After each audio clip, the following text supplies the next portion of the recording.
Bonjour, je me présente, mon nom est Sonia Bouchard de Équipe Sonia Bouchard.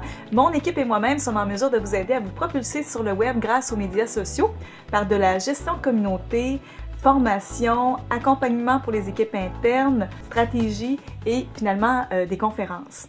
Vous avez sûrement remarqué dernièrement, je vous ai partagé des capsules vidéo avec des gens qui baignent tout autour de mon univers. Le but, c'est de vous aider en tant qu'entrepreneur et aussi sur le plan numérique parce que ce sont des gens justement qui ont cette passion. Aujourd'hui, donc, je vous présente une personne très intéressante, Madame Caroline Cormier. Alors, tu es cofondatrice de Plix Marketing d'influence. Un sujet fort intéressant. Bonjour Caroline, ça va bien? Allô Sonia, merci de m'inviter. Ça fait plaisir et merci d'avoir accepté, vraiment. Je suis très contente.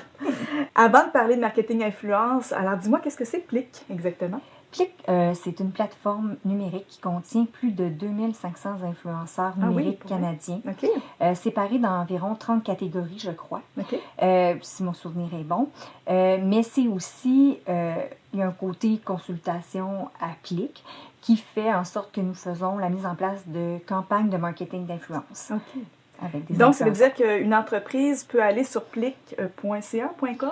C'est plic.co. Peut aller sur plic.co et s'abonner à différents répertoires si cette entreprise-là va chercher des influenceurs numériques de partout au Canada dans divers domaines, par exemple famille, voyage, cuisine. Donc, à ce moment-là, ils ont accès à un répertoire auquel ils souhaitent, puis il y a des forfaits, je suppose, à ce moment-là. On a 3 forfaits. Un forfait qui est un peu personnel, solo, avec seulement un répertoire. Un forfait avec 5 répertoires. Puis un forfait avec 10 répertoires, mais on a un spécial pour des agences. Ça, c'est la portion application.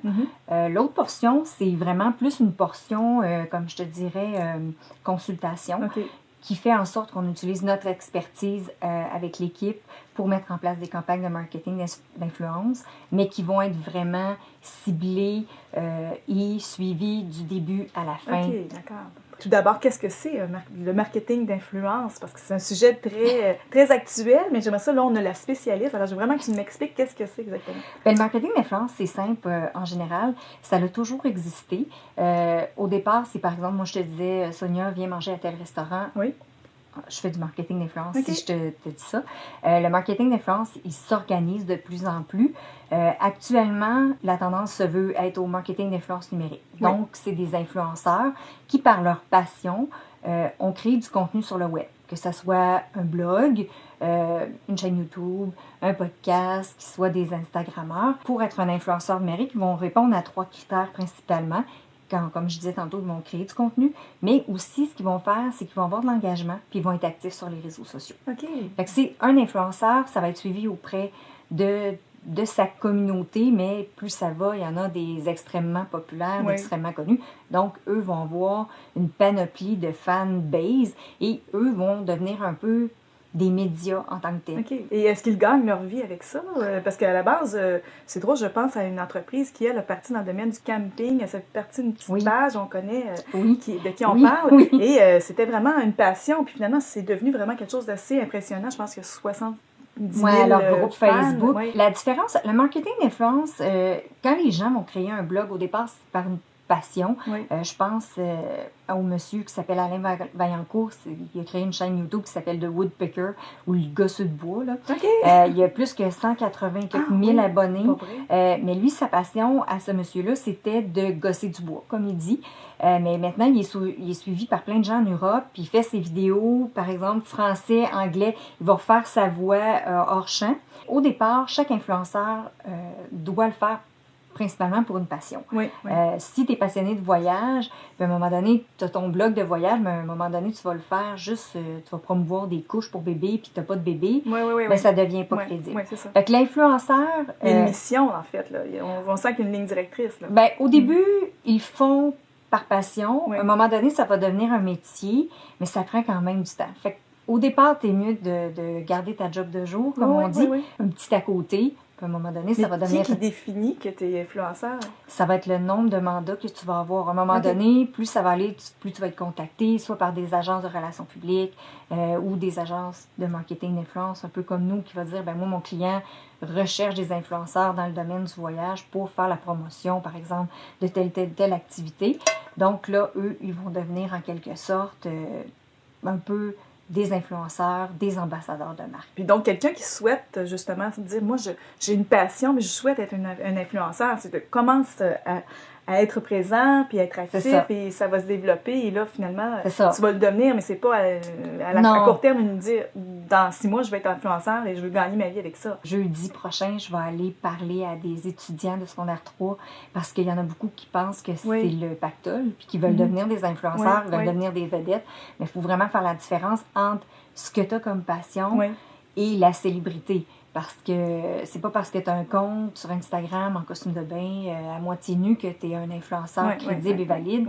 Les entreprises s'organisent, ils veulent vraiment avoir des gens super spécialisés dans un domaine. Fait qu'ils vont dire, par exemple, moi, je veux quelqu'un dans le voyage, je veux quelqu'un dans l'étiquette, je veux quelqu'un au niveau de la famille, des activités. Fait que c'est ça qui va faire en sorte que l'influenceur va prendre son envol par rapport à ça, mais c'est sa passion en premier. Donc, tes services, à qui ça s'adresse principalement? Toute entreprise qui décide d'avoir, je sais pas, mais qui veulent faire de la promotion, mais qui n'ont pas nécessairement le budget pour aller faire, par exemple, une campagne télé ou une grosse campagne sur les réseaux sociaux. Au départ, ils vont commencer en faisant du marketing d'influence, par exemple, ils vont dire, ben moi, je vais donner mes produits en échange de visibilité.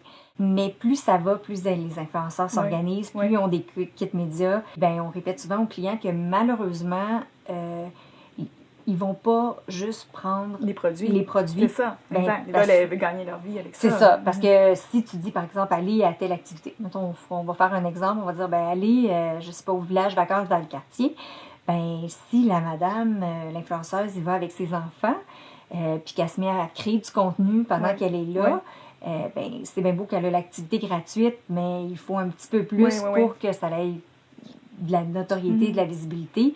Elle a pris son temps, elle est allée à l'activité. Donc, parfois, ça fonctionne encore. D'autres fois, il faut les rémunérer. Ça, c'est un jeu de négociation qu'on fait au bureau. Vous êtes en charge, vous pouvez vous occuper de cette partie-là? Oui, nous, au bureau, il y a des gens dans notre équipe qui vont s'occuper de négocier avec les influenceurs, dépendamment des budgets qu'on a accordés par les clients. Mais oui, puis plus ça va, plus qu'on va faire de campagnes de marketing d'influence d'envergure, il faut toujours dire aux clients de ne pas oublier de garder un budget pour les influenceurs, parce que sinon, ça ne fonctionne pas. Là.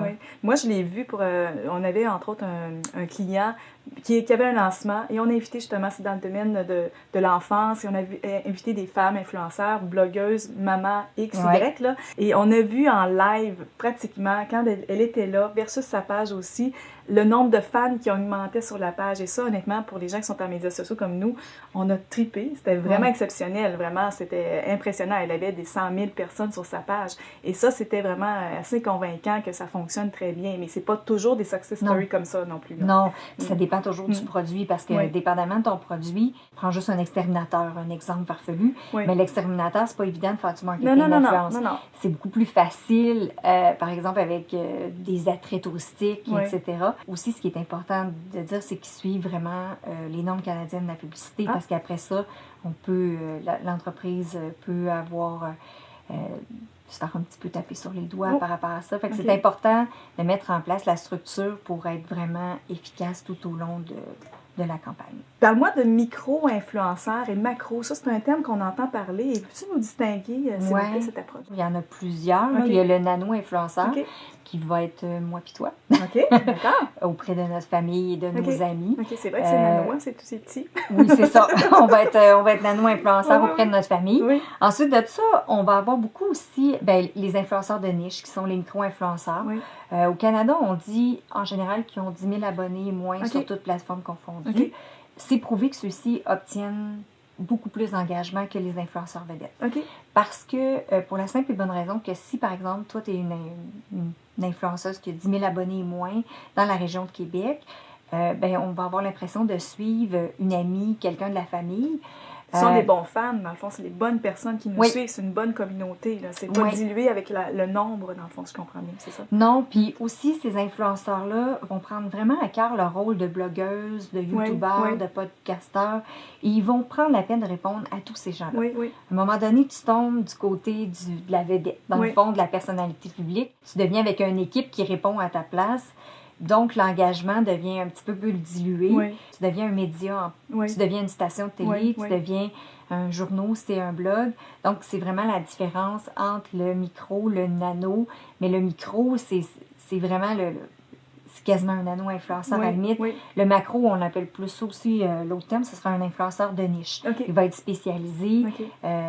Plus l'influenceur est spécialisé dans un domaine, plus il va avoir de la notoriété, plus il va avoir de l'engagement et plus ça va être intéressant pour l'entreprise qui va travailler avec lui. J'ai un exemple, entre autres, on a une cliente qui fait des Facebook Live à tous les vendredis depuis 1 an, dans le domaine de la laine. Elle va se reconnaître si elle regarde la vidéo. Et honnêtement, elle est suivie par les dames tous les vendredis, 5 heures. Elle se fait une habitude avec son petit verre de vin et elle donne des trucs. Et honnêtement, pour son entreprise, ça a donné des résultats impressionnants. On le sait, on l'a vu, la progression. Et quand elle va dans les salons quelconques, elle est suivie. C'est devenu vraiment une influenceur. Oui, de laine, mettons. De laine, c'est quoi, exactement. Il y en a dans toutes les... Mais plus elle est nichée, parce que les gens qui veulent faire des points de tricot, etc., des choses bien spéciales, et après ça, ils peuvent regarder les Facebook Live, puis ils vont se référer à cette dame-là. Elle n'a pas fait ça à l'objectif de devenir un influenceur au début. Non. Elle a fait ça par passion. Et justement, ça a donné un résultat assez impressionnant pour son entreprise. Elle ne veut pas être une influenceur pour d'autres, mais pour son entreprise, ça a donné des résultats. Puis le marketing d'influence, il se fait à tous les niveaux. Même toi, Sonia, tu es considérée dans la région de Québec un peu comme une influenceuse. J'ai su ça, tu m'as montré ça à un moment donné. Quand on a échangé, je suis comme « Ah oui, regarde! » Oui. Donc, ça a un impact pour une entreprise d'utiliser des influenceurs. Puis, donc, dans le cas d'utiliser tes services, effectivement, tu es en mesure de pouvoir donner un coup de main à cette entreprise ou bien cette entreprise va aller directement sur ton site pour avoir les catégories qu'ils souhaitent, dans le fond. Si je comprends bien. Oui, bien, ce qui est vraiment important quand une entreprise fait une campagne de marketing d'influence, il faut qu'elle s'assure d'être vraiment, au départ, présente sur les réseaux sociaux. Si elle ne l'est pas ou qu'elle n'a pas non plus de site web, on préfère attendre que tout soit mis en place parce qu'après ça, elle peut être déçue. On fait juste, par exemple, penser si tu es un Québécois, une entreprise québécoise qui veut percer au Canada anglais, bien, c'est important d'avoir aussi toute la publication bilingue. Quand on va contacter ces influenceurs-là, comme je dis, on va partir avec une prise parce qu'ils vont aller sur les réseaux sociaux de l'entreprise, ils vont voir que c'est tout en français et ils vont être déçus, puis dans le fond, ils vont nous dire non ou ils nous répondront pas. Ton image de marque est importante aussi, donc on a parlé du site, il faut qu'il soit actuel, on en parle souvent, et bien sûr, l'activité constante sur les médias sociaux et de bien faire les choses, parce que pour que les gens adhèrent à cet influenceur-là, etc. C'est ça, puis il y a des bijoux à trouver, là, des sites à suivre dans les influenceurs de niche partout au Canada. Nous, on travaille autant en français qu'en anglais, des fois même un petit peu plus en anglais de ce temps-ci. Par la force des choses, au Canada anglais, il y a vraiment des trucs vraiment intéressants. Même à chaque mois, on fait un portrait d'influenceurs sur notre site Internet, mais aussi on partage des influenceurs qui sont intéressants à suivre, des coups de cœur de temps en temps. De nous partager. Ça, c'est quoi en te suivant sur ton infolette? Sur l'infolette, et on l'a aussi sur le site de Plic, sur la page Facebook aussi de l'entreprise. Puis le volet consultation s'appelle Sim Stratégie. On écrit aussi des articles, mais c'est la même page Facebook. Est-ce que tu veux nous répéter le site, s'il vous plaît, pour que les gens puissent pouvoir communiquer avec toi? Oui, c'est ça? Fait que, pour plus d'informations, c'est plic.co, plik.co, c'est un petit oiseau jaune.